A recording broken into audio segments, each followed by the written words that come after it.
ചെയ്യുന്നുണ്ട്, അതൊന്ന് വിസിറ്റ് ചെയ്യാം.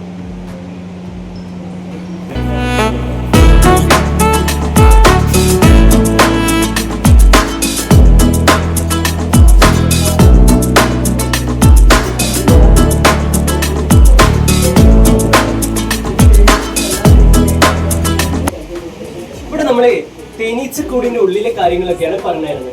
ഒരു തേനീച്ചക്കൂട്ടിൽ എത്ര ടൈപ്പ് തേനീച്ചകൾ ഉണ്ടെന്ന് അറിയോ?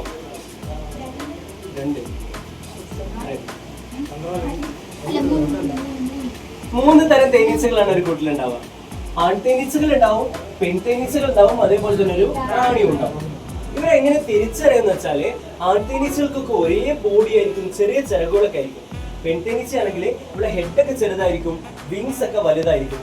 അതേപോലെ തന്നെ നമ്മുടെ റാണി ഏറ്റവും കൂടുതൽ സൗന്ദര്യവും ഏറ്റവും വലുപ്പമൊക്കെ നമ്മുടെ റാണി തേനീച്ചക്കാണ് ഉണ്ടാവുക. ഈ റാണി തേനീച്ച പെർ ഡേ കൂട്ടില് 2000 മുതൽ 2500ഓളം മുട്ടകൾ ഇടുന്നുണ്ട്. ഈ കൂട്ടിൽ അടുത്ത ജനറേഷൻ രൂപീകരിക്കുന്ന കഴിവ് റാണിക്ക് മാത്രമേ ഉള്ളൂ. അതായത് ഇറ്റ മുട്ട വിരിയിക്കാനുള്ള കഴിവ് റാണിക്കുള്ളൂ. നമ്മുടെ പെൺതേനീച്ച മുട്ടക്കിടും, പക്ഷെ അതൊന്നും വിരിയാറില്ല.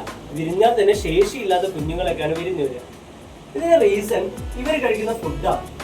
നമ്മുടെ റാണിക്ക് ഇത്രയും സ്പെഷ്യാലിറ്റീസ് കിട്ടാനും ആൺതേനീച്ചകൾക്കും പെൺതേനീച്ചകൾക്കും ഇത് കിട്ടാതിരിക്കാനും കാരണം ഇവർ കഴിക്കുന്ന ഫുഡാണ്.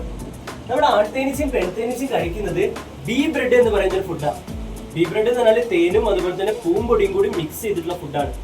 പക്ഷെ നമ്മുടെ റാണി തേനീച്ച ജനനം മുതൽ, അതായത് ഈ ഒരു സ്റ്റേജ് മുതൽ അവളുടെ കൂട്ടിൽ ഫില്ല് ചെയ്ത് അവളുടെ മരണം വരെ കഴിക്കുന്നത് റോയൽ ജെല്ലി എന്ന് പറയുന്ന ഒരു സൂപ്പർ ഫുഡാണ് റാണി കഴിക്കുന്നത്.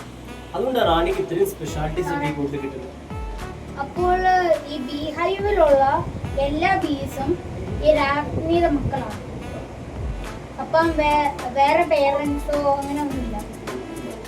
അതെ, ഈ കുഞ്ഞുങ്ങളെ പറഞ്ഞില്ലേ, ഈ തേനീച്ച നമ്മുടെ പെൺതേനീച്ച മുട്ടയൊക്കെ ഇടും. പക്ഷെ അതൊക്കെ ഇട്ടിട്ട് ജനിക്കുന്ന കുഞ്ഞുങ്ങളൊക്കെ ഒന്നില്ലെങ്കിൽ ഈ എന്തെങ്കിലും പ്രശ്നമുള്ള ആളുകളൊക്കെ ആയിരിക്കും. അതായത് ഒരു ആരോഗ്യം ഉണ്ടാവില്ല. ഈ റാണി തേനീച്ച അല്ലാതെ നമ്മുടെ പെൺതേനീച്ച മുട്ടുണ്ട്. പിന്നെ നമ്മുടെ റാണി തേനീച്ച കഴിക്കുന്നത് റോയൽ ജെല്ലി എന്ന് പറയുന്ന സൂപ്പർ ഫുഡാണ്. നമ്മുടെ ബീ ബ്രെഡ് കഴിക്കുന്ന ആൺതേനീച്ചയും പെൺതേനീച്ചയും ആകെ ജീവിക്കുന്നത് 4 മാസം മുതൽ 5 മാസം വരെയാണ്. പക്ഷേ റോയൽ ജെല്ലി കഴിക്കുന്ന റാണി തേനീച്ച ഈ കൂട്ടില് 5 വർഷം വരെ ജീവിക്കും. ഫുഡിന്റെ പ്രത്യേകത. പിന്നെ നമ്മുടെ പെൺതേനീച്ചകൾ, ഈ കൂട്ടിലെ എല്ലാ ജോലികളും ചെയ്യുന്നത് പെൺതേനീച്ചകളാണ്.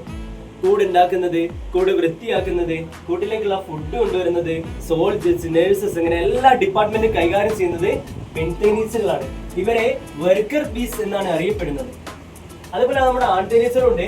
ആൺതേനീച്ചകൾ പൊതുവെ മടിയന്മാരാണ്, ഒരു പണിയും ചെയ്യില്ല.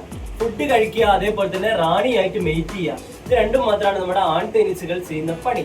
ആൺതേനീച്ചകളെ ലേസി ബീസ് അല്ലെങ്കിൽ മടിയനീച്ചകൾ എന്നാണ് ആൺതേനീച്ചകൾ അറിയപ്പെടുന്നത്. അതേപോലെ ഇത് ഇന്ത്യയിൽ കാണപ്പെടുന്ന 5 ടൈപ്പ് തേനീച്ചകളാണ്. ഒന്ന് എപ്പിസ് സെറാന ഇന്ത്യക്ക്, നമ്മുടെ ലെയർ ആയിട്ടുള്ള കൂട് വെച്ചുള്ള തേനീച്ചകളാണ്. എപ്പിസ് മെല്ലിഫറ ഫാമിംഗ് ബീസ് ആണ്. ഇരിഡിപ്പെനിസ് ആണ് അറകൾ പോലെയൊക്കെ കൂടുണ്ട്. നമ്മുടെ വീടിന്റെ ഒക്കെ സൈഡിൽ ഇതേപോലത്തെ കൂടുകളൊക്കെ കണ്ടില്ല, തറയുടെ സൈഡിലൊക്കെ ഇതേപോലത്തെ കൂടുകളൊക്കെ ശ്രദ്ധിച്ചില്ലേ, അത് തേനീച്ചകളാണ്. ഡോർസാറ്റ ഉയരം കൂടിയ മരത്തിന്റെ മേലെ കൂടുന്ന തേനീച്ചകളാണ്. അതേപോലെ തന്നെ എപ്പിസ് ഫ്ലോറിയ, ഈ കോൽ തേനീച്ച എന്ന് പറയുന്ന തേനീച്ച വിഭാഗമാണ് എപ്പിസ് ഫ്ലോറിയ. ഇങ്ങനെ 5 ടൈപ്പ് തേനീച്ചകളാണ് ഇന്ത്യയിൽ കാണപ്പെടുന്ന തേനീച്ചകൾ. ഇത് തേനീച്ചയുടെ കണ്ണിന്റെ സ്ട്രക്ചറാണ്. തേനീച്ചക്ക് എത്ര കണ്ണുണ്ട് അറിയോ? 3. എത്ര കണ്ണുണ്ട് തേനീച്ചക്ക്? 3. എത്ര കണ്ണുണ്ട് തേനീച്ചക്ക്? അറിയില്ലേ? എത്ര കണ്ണുണ്ട് തേനീച്ചക്ക്? 3. അപ്പൊ അത് തെറ്റിട്ടോ. ശരിക്കും എത്ര കണ്ണുണ്ട് അറിയോ? 5 കണ്ണുകളുണ്ട് തേനീച്ച. 3 ഒസല്ലി ഐസസും ഉണ്ട്, 2 കോമ്പൗണ്ട് ഐസും ഉണ്ട്.